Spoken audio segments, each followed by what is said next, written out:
Welcome to Suman TV. నేను మీ నవీన్. మీరు 100 మీటర్లు నడిచిన వెంటనే మోకాళ్ళ నొప్పులు వచ్చే విధంగా ఉందా? అదేవిధంగా ఏదైనా ఒక ఫస్ట్ ఫ్లోర్కి ఎక్కేటప్పుడే మీరు ఒక మోకాలు మీద చేయి పెట్టుకొని మరి ఎక్కుతా ఉన్నారా? ఇట్లా ఉంటే మాత్రం ఖచ్చితంగా ఫ్యూచర్లో సర్జరీ వరకు వెళ్ళే విధంగా ఉంటుంది అంటున్నారు హోమియోపతి ఎక్స్పర్ట్ డాక్టర్ చేతన్ రాజు గారు. సో అసలు హోమియోపతిలో దీనికి సర్జరీనే లేకుండా చాలా అద్భుతమైన మెడిసిన్స్ ఉన్నాయంటున్నారు. ఒకసారి సార్ని అడిగి తెలుసుకుందాం. అదేవిధంగా ఈ వీడియో చూసి ఈ ప్రాబ్లం ఉన్నవారు సార్కి కాల్ చేశారు అని అంటే కన్సల్టేషన్ ఫీ లేకుండానే అసలు ట్రీట్మెంట్ విధానం ఎట్లా ఉంటుంది అనేది ఎక్స్ప్లెయిన్ చేస్తారు. హాయ్ సార్, నమస్తే అండి. నమస్తే సార్. సార్ ఏం సార్, మొత్తానికి అసలు హోమియోపతి అంటేనే చేతన్ రాజు గారు అన్నట్లుగా కనపడతా ఉంది. ఎక్కడ చూసినా సోషల్ మీడియాలో మీరే కనపడతా ఉన్నారు. అదేవిధంగా మోకాల నొప్పులు మనం ఇంతవరకు ఇంట్రడక్షన్లో చెప్పిన విధానం ఒకటి. అదేవిధంగా కొద్దిమంది నడిచేటప్పుడు ఒక సైడ్ వాలి నడుస్తూ ఉంటారు. అట్లాంటి వాళ్ళకి కూడా ఫ్యూచర్లో సర్జరీ చేసే విధంగా ఉంటుందండి? అసలు ఎందుకు ఈ పెయిన్స్ వస్తూ ఉన్నాయి చిన్న ఏజ్లో కూడా? ఇంట్రొడక్షన్లో ఒకటి చెప్పిండ్రు, ఫస్ట్ ఫ్లోర్ ఎక్కడానికే వాళ్ళు అవును. ప్రెషర్ వేస్తారు. కానీ నాకు ఇప్పుడు ఒకటి ఏం ఆలోచన వచ్చింది మీరు అట్లా చెప్తే అంటే, అసలు చాలా మంది మీరు చూడండి, ఇప్పుడు అపార్ట్మెంట్లు ఉంటాయి, బిల్డింగ్లు ఉంటాయి, మాల్లు ఉంటాయి, ఏడికి పోయినా ఒక్క ఫ్లోర్ ఎక్కువ ఉంటే కూడా లిఫ్ట్ కోసం ఆగుతారు. అవును. చిన్న పిల్లల నుంచి మిడ్ ఏజ్ ఉన్న వాళ్ళకు మోకాలు నొప్పులు ఉండవు, ఏముండవు, ఆగుతారు. ఎందుకు ఆగాలి? అవునా కదా? మరి ఏమన్నా ఎక్కువ ఎక్కితే ఫ్లోర్స్ మోకాలు నొప్పి తీసే అరే, అవకాశం ఒక్క ఉంటుంది. ఫ్లోర్ ఎక్కితే ఏం పోయేది ఉంటది మీరు చెప్పండి. ఇప్పుడు కొండలు ఎక్కుతాం మనం అవును, దేవుణ్ణి కలవడానికి, అవునా కాదా? 8 గంటలు ఆ శక్తి ఏడికెళ్ళి వస్తుంది మీరు చెప్పండి. దేవుడు ఇస్తాడు, దేవుని దయ అది. దేవుడు మన మీద ఆశీర్వాదం ఉన్నప్పుడు వరకు మనకు ఏమీ అవ్వదు. ఓకే. ఇది కోల్ ఉంటది కదా, కోల్ కాల్చేసి వేసి దానికి అగ్ని పెట్టి దాని మీద నడిచేటోళ్ళు కూడా ఉంటారు. అవునా కదా? మీకు రోగం లేనప్పుడు వరకు నేనేం చెప్తా అంటే రోగిలాగా బతకకండి. అవునా కాదా? రోగం వచ్చిన తర్వాత కూడా నేను రోగి కాదు అనేసి ఒక స్ట్రాంగ్ ఫీలింగ్ ఉంటే ఏ రోగము కూడా తగ్గుతుంది. అవునా కాదా? తగ్గిపోతుంది. అయితే ఏందంటే ఇప్పుడు మోకాలు పాడైతున్నాయి అనుకోండి, ఆస్టియో ఆర్థరైటిసే ఉందనుకోండి. ఇప్పుడు గ్రేడ్ 1 అంటారు, గ్రేడ్ 2 అంటారు, గ్రేడ్ 3 అంటారు, గ్రేడ్ 4 అంటారు, అన్నీ చెప్తారు.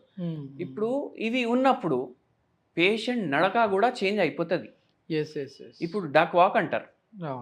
డక్ వాక్ అంటే డక్స్ ఉంటాయి కదా, అవి నడిచేటప్పుడు గమనించండి, ఇట్లా ఉంగి ఇట్లా ఉంగి ఇట్లా ఉంగి ఇట్లా ఉంగి నడుస్తాయి అవి. మనిషి కూడా అట్లనే నడుస్తుందా? మనిషి అట్లనే నడుస్తే దాని అర్థం ఏంటంటే వాని మోకాల మీద ఎక్కడా బరువు పడాలి, అక్కడ పడతలేదు. Okay okay. మళ్ళా దానిపైన ఇప్పుడు ఈయన వెయిట్ ఎక్కువ ఉందనుకోండి, ఎక్కువ బరువు కూడా పడుతుంది, ఎట్లా పడాలి అట్లా పడతలేదు, ఇంకా పాడవుతుంది మోకాలు. మొత్తం బాడీ బరువు ఎక్కడ పడుతుంది? మోకాల మీద పడుతుంది. మెయిన్ పెద్ద జాయింట్ కూడా అదే కదా మనకి బాడీలో. మళ్ళా మొత్తం ఇంటి బరువు ఆడోళ్ళ మీద పడుతుంది. ఓకే, అంతే. అవునా కాదా? ఆడోళ్ళకే ఎక్కువ మోకాలు నొప్పులు ఉంటాయి. ఎందుకు సార్ వాళ్ళకి ఎక్కువ? ఎందుకు అంటే వాళ్ళకు ఉన్న టెన్షన్లు అట్లా ఉంటాయి. ఇప్పుడు ఒక లేడీ మన దగ్గర వచ్చిండ్రు, ఆ లేడీకి మోకాలు నొప్పి ఉంది, గ్రేడ్ 3 ఆస్టియో ఆర్థరైటిస్ ఉంది. మళ్ళా ఇప్పుడు ఆ పేషెంట్ మనకు ఏమంటున్నారు, ఏమైనా టెన్షన్ ఉందా మనం అడుగుతాం కదా. ఏముంటుంది సార్, మొత్తం నా మీద ఉంటుంది ఇల్లు. అవునా కాదా? కిచెన్లో గంటలు గంటలు నిల్చొని పని చేయాలి. ఇప్పుడు ఎట్లా పని చేయాలి? ఇప్పుడు ప్లాట్ఫామ్ ఉంటుంది కిచెన్ది, ఇట్లా వంగి పని చేయాలనా లేదా? 3-4 గంటలు అట్లనే పోతాయా లేదా? అన్ని గంటలు. మళ్ళీ బరువు కూడా ఎక్కువ ఉంది, ఎక్కువ బరువు పడుతుందా లేదా? ఎట్లా పడాలి అట్లా పడతలేదా? అవునా కదా? అప్పుడు ఏమవుతుంది, మోకాలది డిజనరేషన్ స్టార్ట్ అవుతుంది. మళ్ళీ దాని తర్వాత టెన్షన్ ఏముందమ్మా అంటే, అందరికీ అన్ని టైంకి కావాలి, కానీ నాకు ఎవరు ఇంట్లో హెల్ప్ చెయ్యరు. ఓకే. ఇప్పుడు వాళ్ళ మొగుడు వాళ్ళ పక్కకే ఉన్నాడు, అరే ఏం సార్ ఏముంటుంది, మీకు ఎవరైనా మాట్లాడనీకి ఉన్నారా అనేసి మనం అడిగినాం. ఓకే.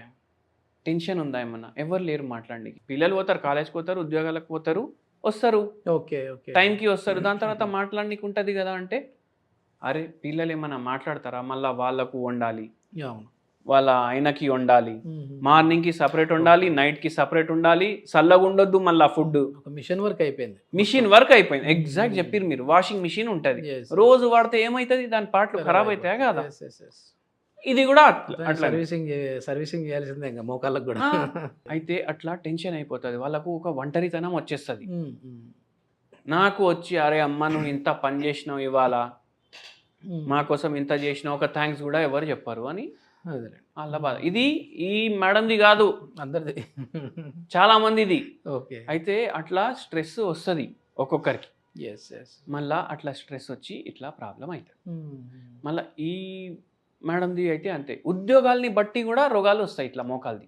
టీచర్లు ఉంటారు, లెక్చరర్లు ఉంటారు, మొత్తం రోజు నిల్చొని ఉంటారు, పోలీసు వాళ్ళు ఉంటారు, నిల్చొని ఉంటారు, వాళ్ళకి వస్తాయి అట్లా. అయితే ఆక్యుపేషన్ని బట్టి కూడా వస్తాయి.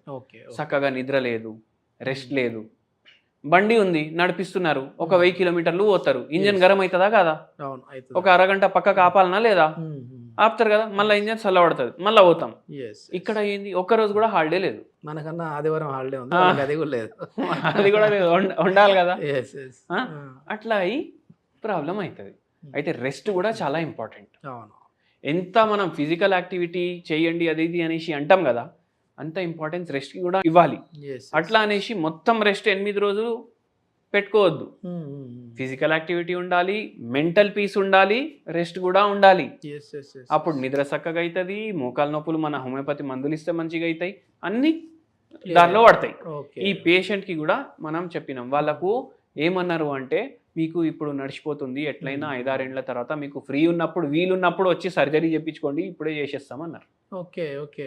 ఎట్లయినా పాడైంది, మీకు ఎన్ని రోజులు నడిపిస్తారు నడిపియండి పని అనేసి అన్నారు.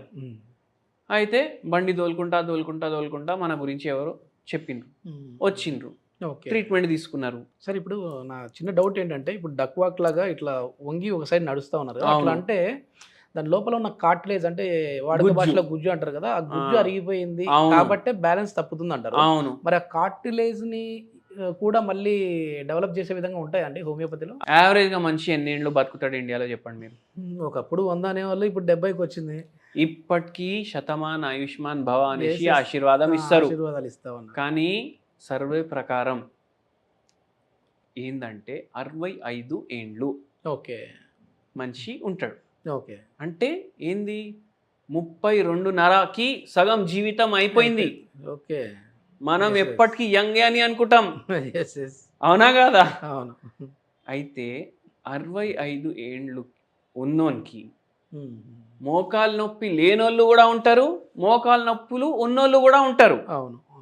ఒక 100 మందిని జమ చేయండి, అందరికీ ఎంఆర్ఐలు తీపియండి, దాంట్లో 70% మందికి ఏదో అయి ఉంటుంది. ఓకే, లక్షణాలు బయట పడతలేవు. Okay okay. కొందరికి గ్రేడ్ 1, కొందరికి గ్రేడ్ 2, కొందరికి అట్లా ఉంటుంది. యావరేజ్గా 60 ఏండ్లు ఉన్నోళ్ళకి ఎట్లా అయితే మోకాలు ఉంది అట్లా మనది మందు చేస్తుంది. మళ్ళీ నార్మల్ అంటే వాళ్ళ ఏజ్కి తగినట్టు ట్రీట్మెంట్ ఉంటుంది, గుజ్జు వస్తుంది, ఎంత గుజ్జు ఉండాలి అంత. అంతేగాని మరి 30 ఏళ్లలో ఉన్నంత కార్టిలేజ్ రావడం అయితే కాదు, అది ఎవరు చేయలేరు ఆ పని, అది నేచర్ అగేన్స్ట్ కదా. నేచర్ కి అగేన్స్ట్ పోతే ఏమొస్తుంది? మెయిన్ ఏంటంటే సార్, ఆపరేషన్ వరకు వెళ్ళాల్సిన వ్యక్తిని అసలు పెయిన్ లేకుండా చేస్తా ఉన్నాం అంటే చాలా గ్రేట్ థింగ్ అది. ఇది ఏంటంటే ఎన్ని రోజులు వాడితే మనకి దీని రిలీఫ్ వచ్చే విధంగా? ఇప్పుడు ఒకటి చెప్తాను సార్ మీకు, పేషెంట్ వచ్చి కూర్చుంటాడు మన ముంద, పేషెంట్కి నమ్మకం ఉండాలి, పేషెంట్కి పేషెన్స్ ఉండాలి. మనం మందు ఇవ్వడం స్టార్ట్ చేస్తాం, కొందరు పేషెంట్లకు రేపటి నుంచి తేడా ఉంటుంది. మనం 2 నెలలకి ఇస్తాం మందులు, కొందరు పేషెంట్లకు ఒక 10 రోజుల తర్వాత వస్తుంది, కొందరికి పేషెంట్స్కి 1.5 నెలలు, కొందరు పేషెంట్లకు 2.5 నెలలు. అట్లా పేషెంట్ టు పేషెంట్ ఎట్లా రెస్పాండ్ అయ్యి బాడీ తత్వాన్ని బట్టి కూడా ఉంటుంది, బాడీ తత్వానికి బట్టి వాడు మనం చెప్పింది అన్ని ఫాలో చేస్తున్నాడా లేదా. ఒకవేళ ఏదైనా ఇప్పుడు సర్జరీ వరకు వెళ్ళాల్సిన పని లేకుండా ఉన్న వాళ్ళు, అంటే స్టేజ్ 1, 2 ఉన్న వాళ్ళు ఉంటారు కదా సార్, అట్లాంటి వాళ్ళు హోమ్ రెమెడీ కోసం చూస్తూ ఉంటారు. ఎందుకంటే చేతన్ రాజు గారి వీడియోలు అంటేనే ఖచ్చితంగా హోమ్ రెమెడీ ఉంటుంది, అట్లా హోమియోపతికి అట్లా న్యాచురోపతికి దగ్గరగా ఉంటాయి అంటుంటారు. సో హోమ్ రెమెడీ ఏంటి సార్? సింపుల్ హోమ్ రెమెడీ చెప్తాను మీకు నేను. మనము ఏం చేయాలంటే, పారిజాత ఆకు లీవ్స్ ఉంటాయి కదా, పారిజాత ఆకులు కొన్ని తీసుకోవాలి, వాటర్లో బాయిల్ చేయాలి, కషాయం లాగా తయారవుతుంది. ఓకే, దాన్ని చన్నీతోటి ఫిల్టర్ చేసుకోండి. దీంట్లో మీరు ఇది ట్రై చేయండి. ఓకే, లేకపోతే ఏం చేయండి అంటే, ఒక హోమియోపతి మందు ఉంటుంది రూటా, RUTA, రూటా.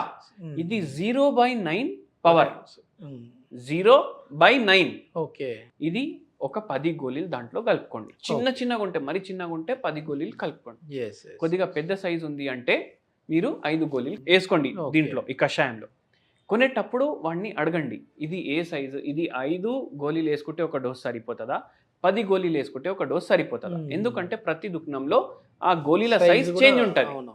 కానీ పవర్ 0/9 మాత్రం తీసుకోవాలి. ఓకే ఓకే దీంతో జర రిలీఫ్ ఉంటుంది వాళ్ళకు. ఓకే దీంతో రిలీఫ్ లేకపోతే ప్రకృతిని బట్టి మనం మందులు ఇస్తాం, మన దగ్గరికి రావచ్చు. ఈ వీడియో చూసి ఎవరైనా సార్ కాంటాక్ట్ నెంబర్ అయితే ప్రొవైడ్ చేస్తూ ఉన్నాం, సార్కి కాల్ చేశారు అని అంటే వాళ్ళకి కన్సల్టేషన్ ఫీ లేకుండానే ట్రీట్మెంట్ విధానం ఏ విధంగా ఉంటుంది అనేది అయితే ఎక్స్ప్లెయిన్ చేస్తారు. థ్యాంక్ యూ అండి, థ్యాంక్ యూ.